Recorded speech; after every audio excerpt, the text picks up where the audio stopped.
Es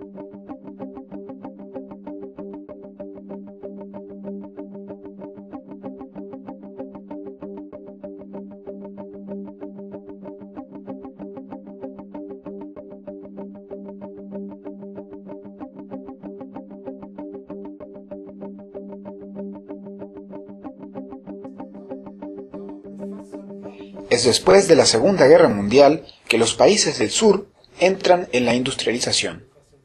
Ellos entran, como dije, a través de una revolución socialista, como China, Vietnam, Cuba, o sin revolución, a través de procesos de liberación nacional que se vieron obligados a hacer la guerra al viejo imperialismo colonialista, como las colonias portuguesas en África, como Argelia y otros países, seguidos de cambios sociales, más o menos revolucionarios, más o menos radicales, como fue el caso de varios países de Asia, África y de América Latina, donde se impuso el populismo o el nacionalpopulismo que impuso al imperialismo la industrialización.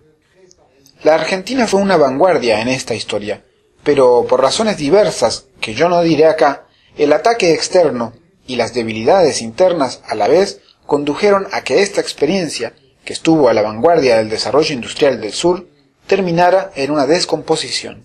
La Argentina fue un país emergente, pero pasó a estar después sumido en un proceso creciente de desintegración. En Europa, notablemente, se sostiene que la industrialización de los países del sur es el producto, la consecuencia natural de la expansión capitalista. Pero fue la lucha de los países del sur por su independencia la que obligó al imperialismo a ajustarse, y ciertamente se ajustó bien a las reivindicaciones de los procesos burgueses o nacionalpopulistas o populistas de los países del sur. Desde entonces, los países han tenido recorridos diferentes con resultados bien desiguales. De un lado, algunos países y regiones del sur han entrado realmente en la industrialización en el sentido pleno del término. Es decir, no solamente porque el porcentaje del PIB producido por la industria es relativamente importante, sino porque las industrias, relativamente complementarias unas con otras, han constituido un tejido industrial local integrado y relativamente capaz de devenir competitivo en el mercado mundial, sobre todo en el curso de los últimos 40 años. Estos son los países emergentes visibles, de inicio los países asiáticos como Corea y Taiwán, además China, Brasil y algunos países de acá o allá como puede ser México o Turquía o África del Sur. Yo no entraré en estos detalles, pero hoy hay países emergentes claramente calificados como tales.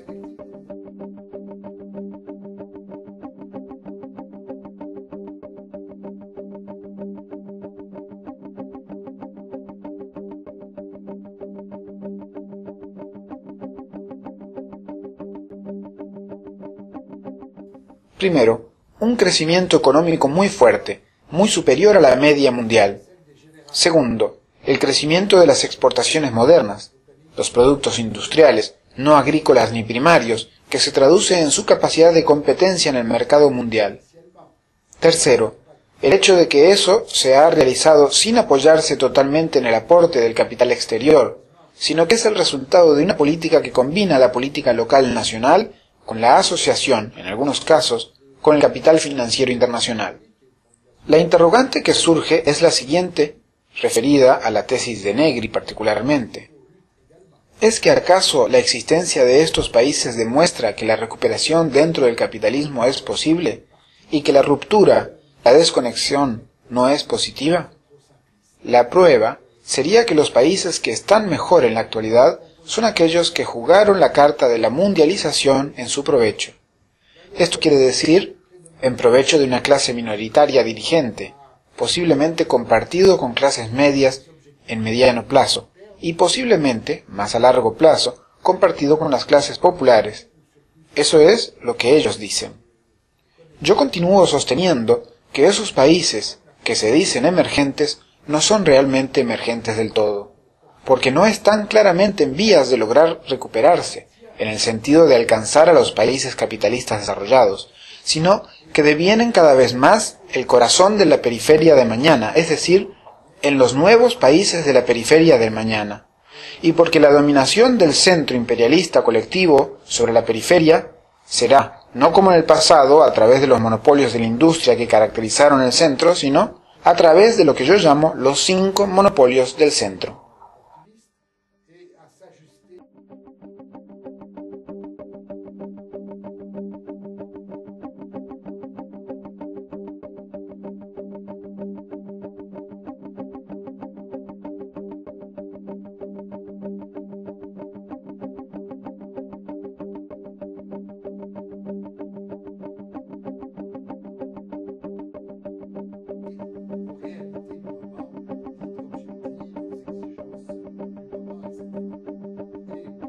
Expondré brevemente en qué consiste cada uno de ellos, cuál es su especificidad y su papel en el escenario mundial.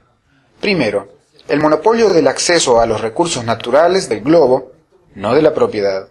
Tal es el caso notable del acceso al control del petróleo, y luego del agua, de los minerales, pero del petróleo en primer lugar. Segundo, el monopolio de la tecnología o de las tecnologías modernas, la informática, etc., y la protección de ese monopolio a través de la OMC y la legislación de las patentes. Tercero, el monopolio del capital financiero mundializado. Hoy, las transacciones financieras internacionales a escala mundial son 21 veces más elevadas que las transacciones necesarias para la cobertura del comercio y las inversiones directas.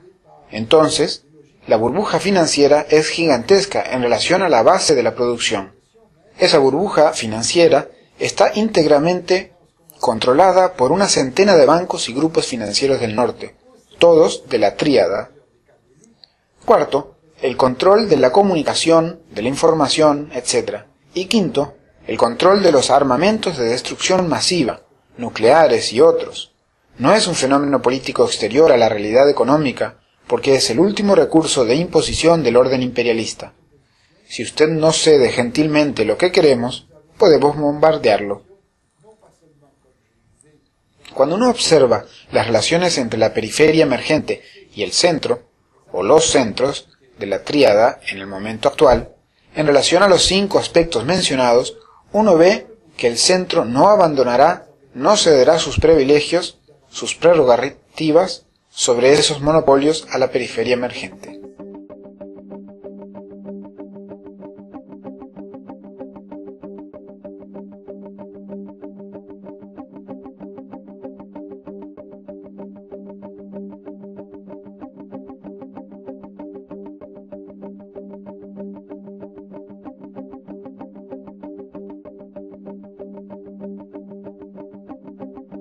Eso explica, por ejemplo, la confrontación con Irán por la cuestión nuclear, la confrontación con China por el acceso a los recursos naturales, particularmente el petróleo, la confrontación con todo el sur por las patentes, etc.